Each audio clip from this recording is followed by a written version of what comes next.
నమస్కారం. దూరదర్శన్ వార్తలకు స్వాగతం. నేను త్రిమూర్తులు. ముందుగా వీక్షకులకు విజయదశమి శుభాకాంక్షలు. ముఖ్యాంశాలు చూద్దాం. భారత రాష్ట్ర సమితిగా పేరు మార్చుకున్న టీఆర్ఎస్, అధికారికంగా ప్రకటించిన కేసీఆర్, బీఆర్ఎస్ ఏర్పాటుపై స్పందించిన కాంగ్రెస్, బీజేపీ, జాతీయ పార్టీ అంటూ డ్రామాకు తెరదీశారని ధ్వజం, ప్రతి రాష్ట్రాన్ని సమదృష్టితో అభివృద్ధి చేస్తున్నామన్న ప్రధాని మోదీ, హిమాచల్ ప్రదేశ్లో పలు ప్రాజెక్టులకు శంకుస్థాపన, పాకిస్తాన్తో చర్చల ప్రసక్తే లేదని తేల్చి చెప్పిన కేంద్ర హోంమంత్రి అమిత్ షా, కశ్మీర్ లోయ నుండి ఉగ్రవాదం పారద్రోలడమే లక్ష్యమని స్పష్టీకరణ, రసాయన శాస్త్రంలో ముగ్గురికి నోబెల్ బహుమతి, రెండోసారి నోబెల్ అందుకోనున్న భారీ షార్ప్లెస్. వార్తల్లోని వివరాలు. హిమాచల్ ప్రదేశ్లో పర్యటిస్తున్న ప్రధానమంత్రి నరేంద్ర మోదీ బిలాస్పూర్లో 3650 కోట్ల విలువైన ప్రాజెక్టులకు శంకుస్థాపనలు, ప్రారంభోత్సవాలు చేశారు. కోహ్తిపురా వద్ద 1470 కోట్లకు పైగా ఖర్చుతో నిర్మించిన ఎయిమ్స్ బిలాస్పూర్ను జాతికి అంకితం చేశారు. 247 ఎకరాల్లో విస్తరించి ఉన్న ఈ ఎయిమ్స్ ఆసుపత్రిలో అత్యాధునిక సదుపాయాలుంటాయి. అలాగే బిలాస్పూర్లో ప్రభుత్వ హైడ్రో ఇంజనీరింగ్ కళాశాలను ప్రారంభించిన ప్రధాని మోదీ నలగఢ్లో వైద్య పరికరాల పార్కు, పింజోర్ నలగఢ్ వరకు 4 లేన్ల రహదారి ప్రాజెక్టుకు శంకుస్థాపన చేశారు. అనంతరం బిలాస్పూర్లోని లుహును మైదాన్లో జరిగిన భారీ సభను ఉద్దేశించి ప్రధానమంత్రి నరేంద్ర మోదీ మాట్లాడుతూ, విజయదశమి సందర్భంగా హిమాచల్ ప్రజలకు వైద్య, విద్యా సదుపాయాలు రెట్టింపు కానుకగా లభించాయన్నారు. తమ ప్రభుత్వం ప్రతి రాష్ట్రానికి సమానమైన అభివృద్ధిని అందించిందని, దేశంలో దీర్ఘకాలంగా ఉన్న వక్రీకరణ ఆలోచనలను మార్చిందని చెప్పారు. డ్రోన్ పాలసీని రూపొందించిన తొలి రాష్ట్రం హిమాచల్ అని, ఈ విధానం ఏర్పడిన తర్వాత జిల్లాలోని అన్ని మారుమూల ప్రాంతాలకు అభివృద్ధి ఫలాలు అందుతాయని అన్నారు. साथ ही उन्होंने हिमाचल का एक पक्ष और है जिसमें यहां विकास की अनंत संभावनाएं छुपी है. ये पक्ष है मेडिकल टूरिज्म का. यहां की आबोहवा, यहां का मौसम, यहां का वातावरण, यहां की जुड़ी जड़ी बूटियां, यहां का अच्छे स्वास्थ्य के लिए बहुत उपयुक्त वातावरण. आज भारत मेडिकल टूरिज्म को लेकर दुनिया का एक बहुत बड़ा आकर्षण केंद्र बन रहा है. जब देश और दुनिया के लोग हिंदुस्तान में मेडिकल ट्रीटमेंट के लिए आना चाहेंगे तो यहां का प्राकृतिक सौंदर्य इतना बढ़िया है कि वे यहां आएंगे. एक प्रकार के उनके लिए आरोग्य का लाभ भी होगा और पर्यटन का भी लाभ होने वाला है. కేంద్ర సమాచార ప్రసార శాఖ మంత్రి అనురాగ్ సింగ్ ఠాకూర్ మాట్లాడుతూ, ప్రతి ఇంటికి తాగునీటి కోసం హర్ ఘర్ నల్, హర్ ఘర్ జల్ అందించే పనిని మోదీ ప్రభుత్వం చేస్తుందన్నారు. ఫసల్ బీమా యోజన, కిసాన్ సమ్మాన్ నిధి పథకం ద్వారా మోదీ ప్రభుత్వం రైతులకు పెద్దపీట వేస్తుందన్నారు. 750 बेड का 100 सीट का मेडिकल कॉलेज, 60 सीट का नर्सिंग कॉलेज, 64 बेड का आईसीयू वार्ड और 18 स्पेशलिटी तो 18 सुपर स्पेशलिटी लेकर 1470 करोड़ रुपए की लागत से बनकर आज राष्ट्र को समर्पित करने नरेंद्र मोदी जी आए हैं. देश के प्रधानमंत्री, मैं उनका बहुत बहुत आभार उनके लिए प्रकट करता हूं.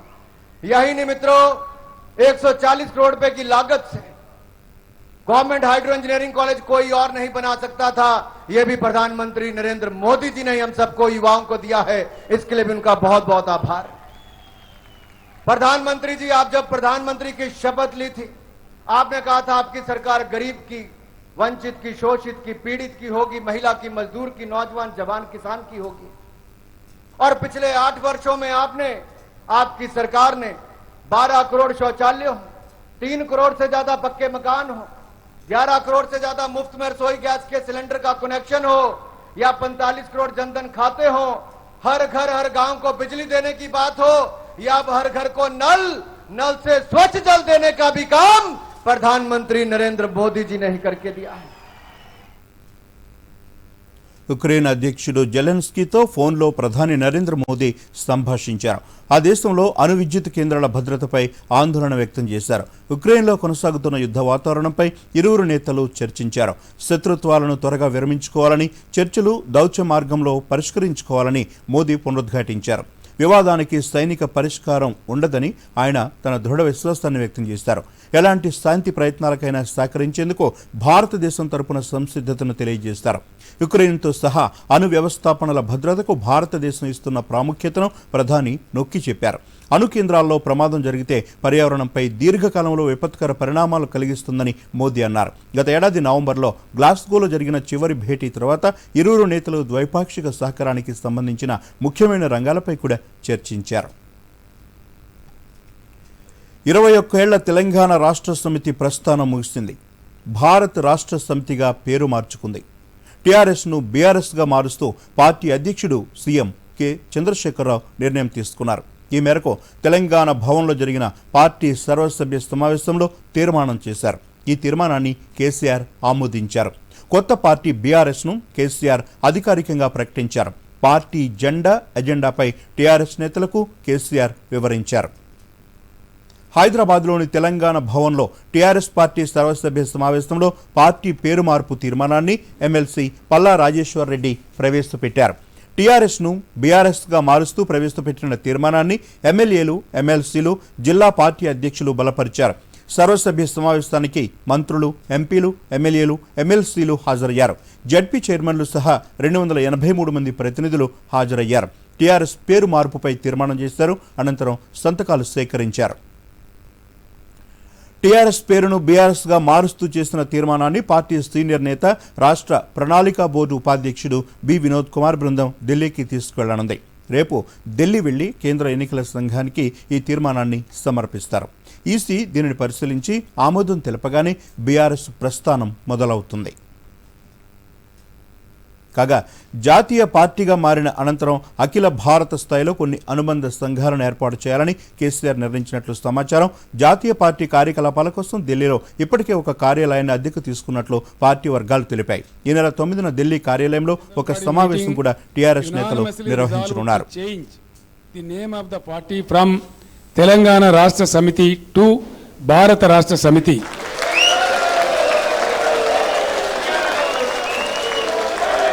with a view to expand its activities nationwide. Accordingly, the constitution of the party is also amended. ఇది తీర్మానం మీరందరూ ఆమోదిస్తే యాక్సెప్టెడ్. కూర్చోవాలి. So the resolution is passed.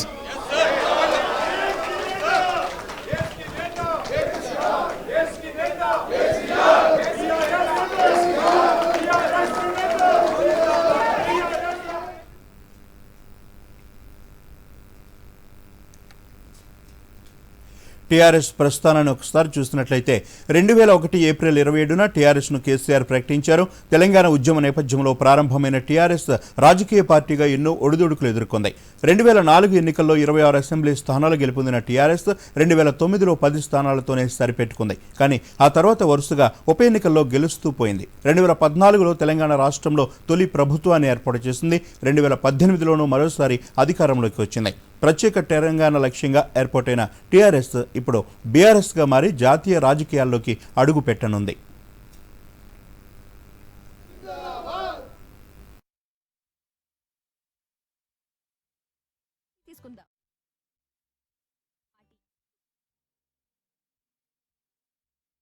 TRS party ఏర్పాటుపై బీజేపీ, కాంగ్రెస్ స్పందించాయి.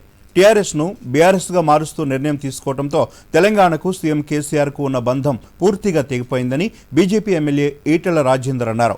ఉద్యమకారులను మర్చిపోయేటట్టు చేసి కేసీఆర్ ముద్ర ఉండే పార్టీని స్థాపించారని చెప్పారు. అక్రమంగా సంపాదించుకున్న డబ్బుతో దేశంలో రాజకీయ చలామణి చేయాలని పగటి కలగంటున్నారని ఆరోపించారు. తెలంగాణలో సమస్యలు పరిష్కరించలేక ప్రజల విశ్వాసాన్ని కోల్పోయిన కేసీఆర్ జాతీయ పార్టీ అంటూ డ్రామాకు తెరలేపారని ధ్వజమెత్తారు. టీఆర్ఎస్ పార్టీ పెట్టుకున్న తర్వాత ఆయన నమ్ముకున్నది మద్యంని, దావతులని, ప్రలోభాలని.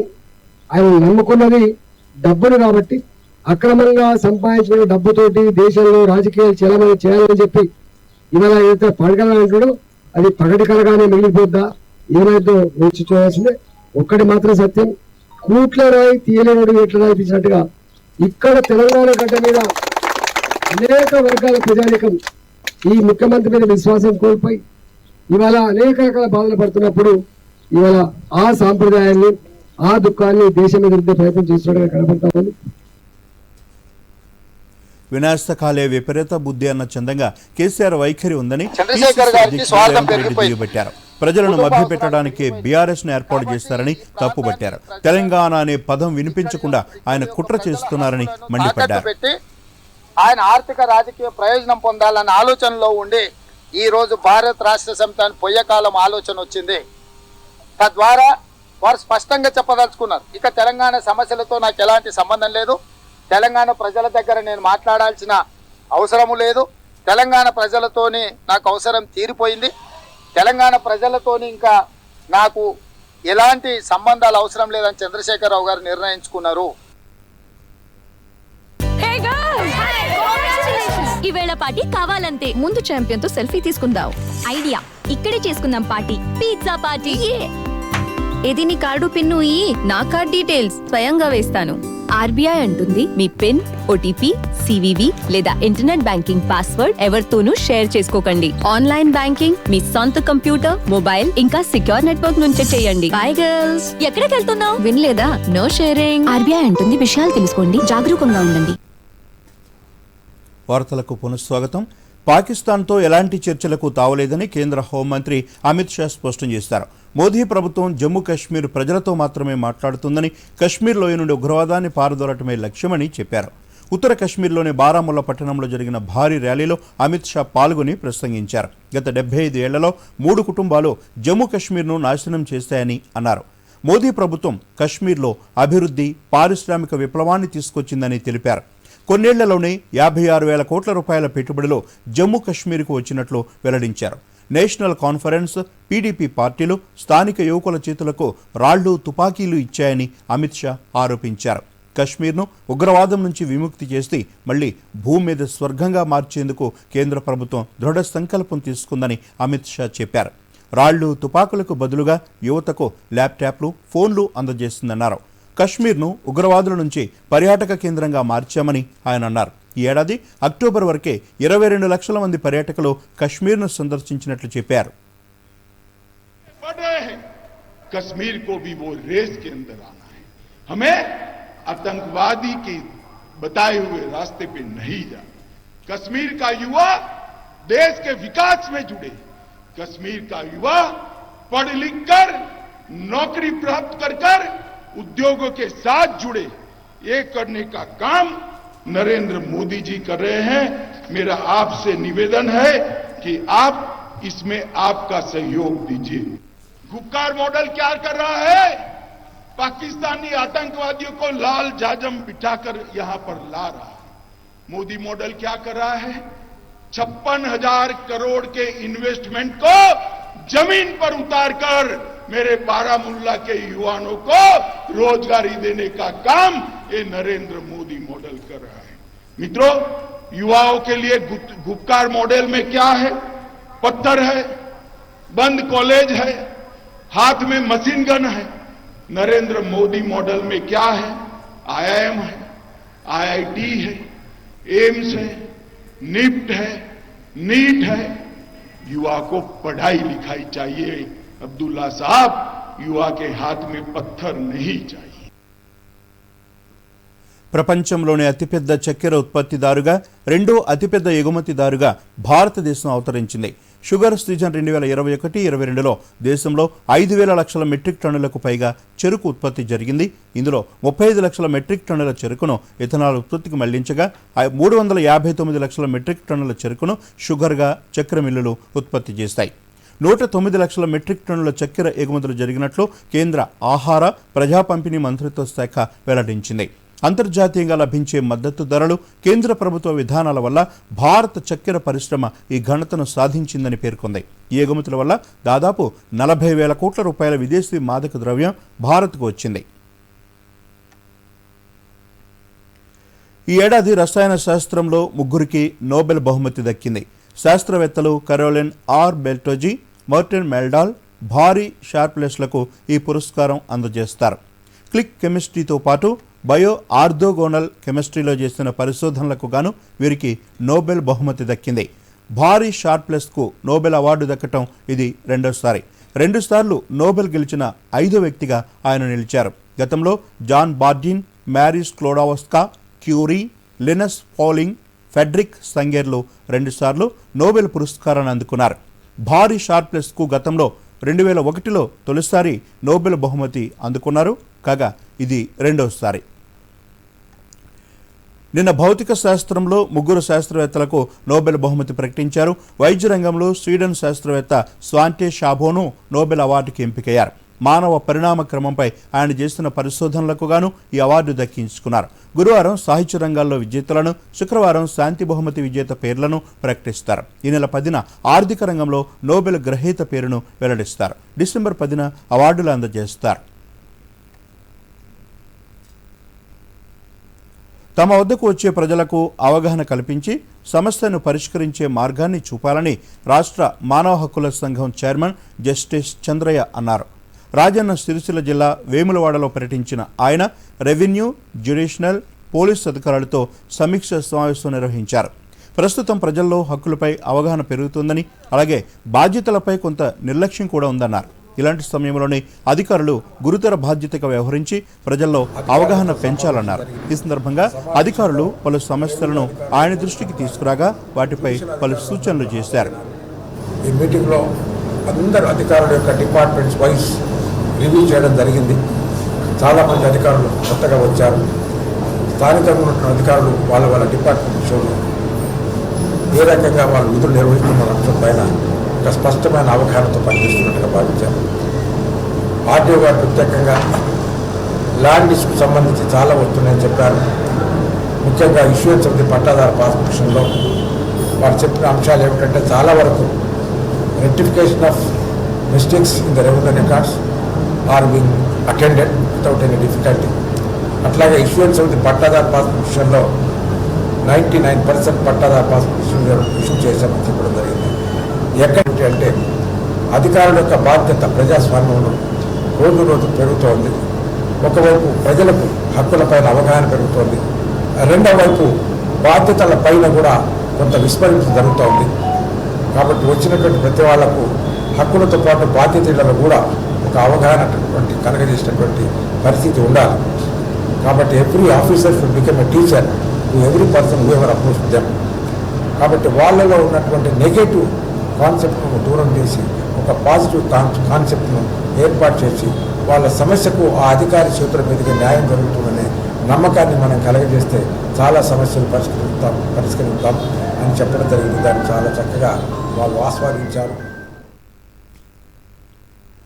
విజయదశమి సందర్భంగా రక్షణ శాఖ మంత్రి రాజ్నాథ్ సింగ్ బద్రీనాథ్ ఆలయాన్ని సందర్శించారు. ఈ సందర్భంగా ఆలయంలో ప్రత్యేక పూజలు నిర్వహించిన రాజ్నాథ్ సింగ్ చమోలీలో ఏర్పాటు చేసిన ఆయుధ పూజలో పాల్గొన్నారు. ఈ సందర్భంగా మాట్లాడుతూ గల్వాన్లో భారత సైన్యం అద్వితీయ ధైర్య సాహసాలు ప్రదర్శించిందని పేర్కొన్నారు. శాంతి కాముఖ దేశమైన మా జోలికి వస్తే తగిన బుద్ధి చెప్పేందుకు సిద్ధమే అని పేర్కొన్నారు.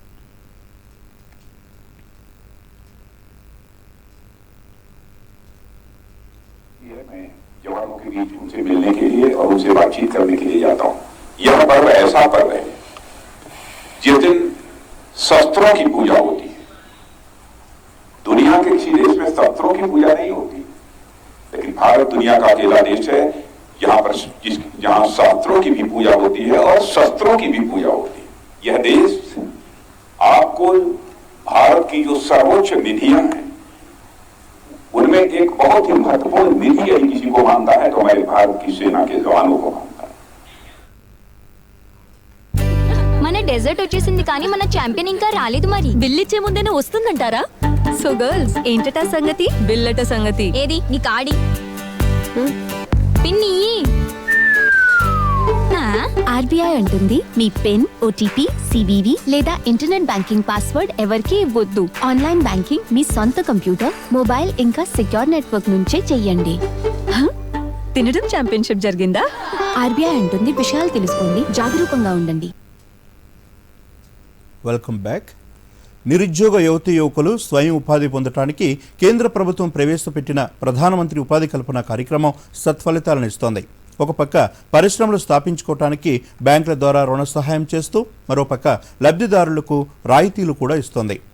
PMEGP ద్వారా కరీంనగర్ జిల్లాలో అధిక సంఖ్యలో యువత ఉపాధి పొందుతోంది.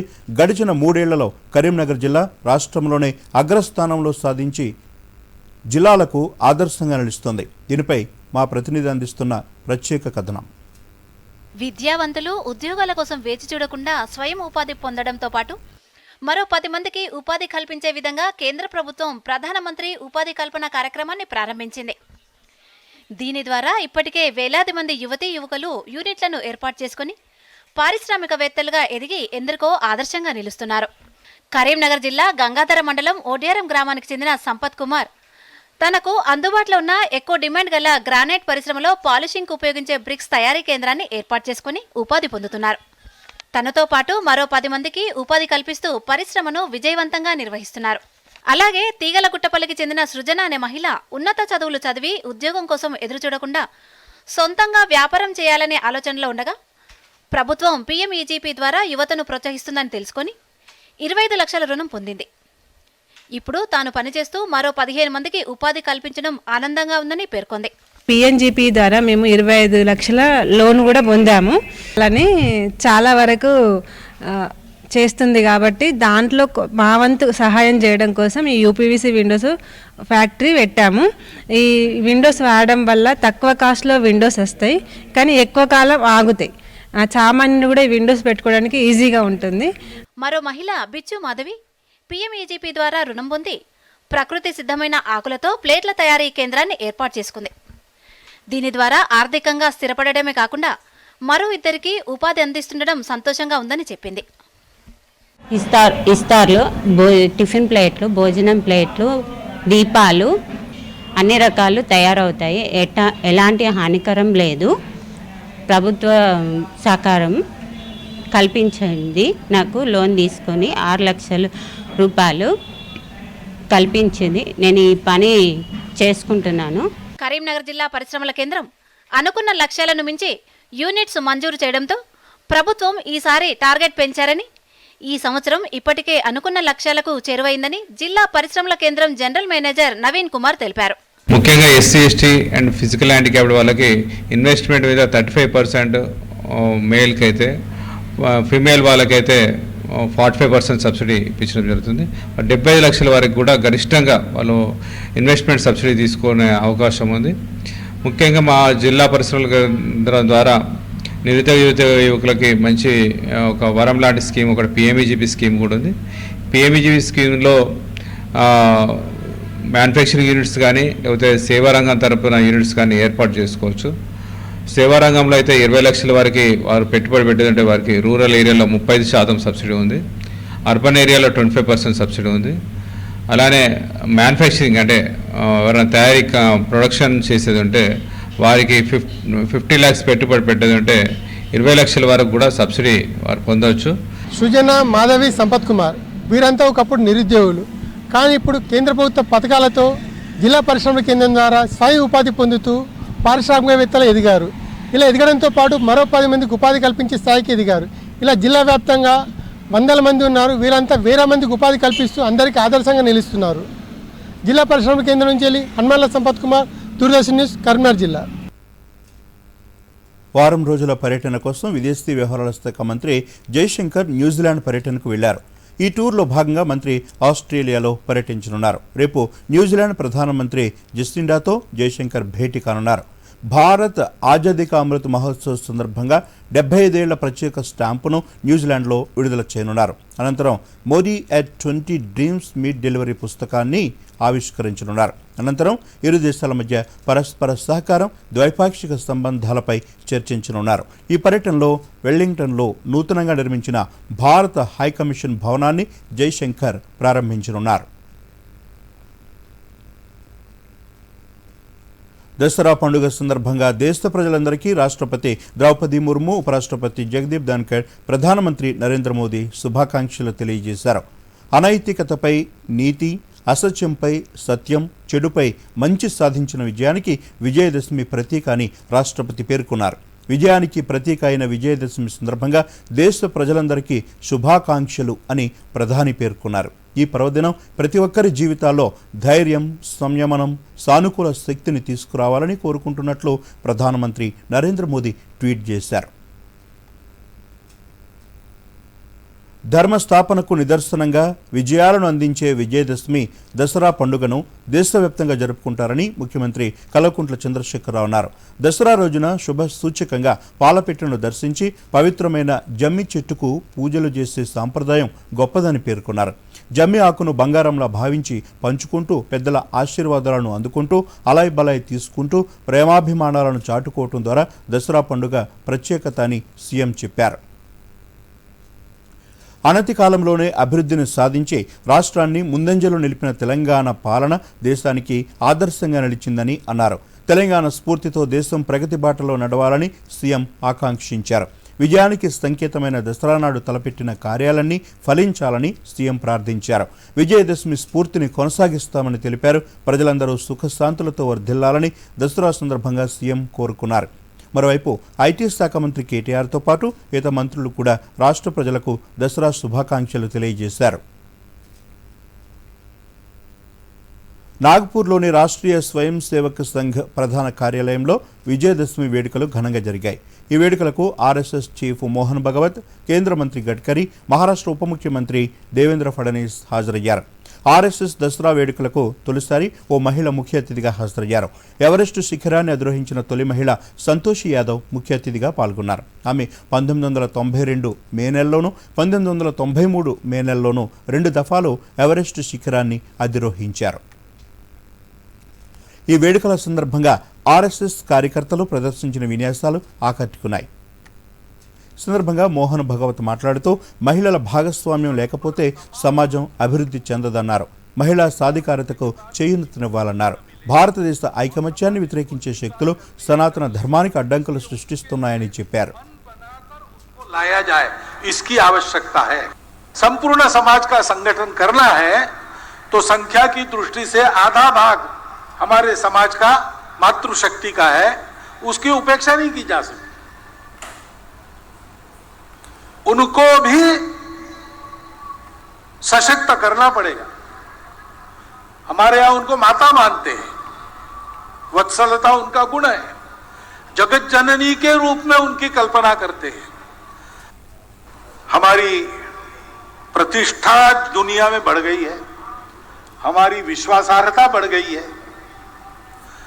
जिस प्रकार से हमने श्रीलंका के संकट में उसकी सहायता की,